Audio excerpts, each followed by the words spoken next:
Hi guys, how are you all? So today we just make tomato moong dal అనమాట. అదే ఏం పప్పు, పెసరపప్పుతో టొమాటో పప్పు చేసుకుందాం. ఎప్పుడు కందిపప్పుతో ఏం చేసుకుంటాం అని చెప్పేసి పెసరపప్పుతో అయితే స్టార్ట్ చేశాను అనమాట. So after boiling the dal we need to add some tomatoes and turmeric. Then again మనం తిప్పాలన్నమాట. దాన్ని తిప్పిన తర్వాత కొంచెం add we need to what is that red chilli powder we need to add అనమాట ఇన్ దట్ పప్పు. తర్వాత మళ్ళీ తిప్పాలి, కొంచెం బాయిల్ అవ్వాలన్నమాట. అది బాయిల్ అవుతూనే ఉండాలి. చాలాసేపు అయితే పట్టింది మాకు. అండ్ బై ద వే అదైతే నేను చేయలేదు, మా ఫ్రెండ్ అయితే చేసింది. Then we need to add some salt after some time. First we need to taste that. సరిపోలేదంటే మళ్ళీ వేసుకోవాలన్నమాట. మళ్ళీ వేసుకుని మళ్ళీ గిరా తిప్పాలి. And the main thing is పప్పు ఎంత మంచిగా చేసామో దానికి పోపు కూడా అంత మంచిగా ఉండాలన్నమాట. So we need to do that perfect pope.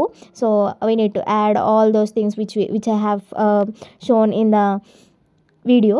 So అవన్నీ తిప్పుకొని మంచిగా పోపు అయితే పెట్టుకొని, అబ్బా పోపు పెడుతున్నప్పుడు స్మెల్ వస్తుంది, నాకు భలే ఇష్టం. ఇంకా అందులో ఉన్న వాటి రెడ్ చిల్లీస్ అవన్నీ బాగుంటాయి. నెక్స్ట్ ఏం చేయాలి, we need to add that పోపు in the pappu. So after that dal the taste will be very good అనమాట. నాకు బాగా నచ్చింది, మీరు కూడా తినండి. నెక్స్ట్ వీడియోతో మళ్ళీ కలుసుకుందాం. Bye guys, enjoy the day and happy Friday. Bye.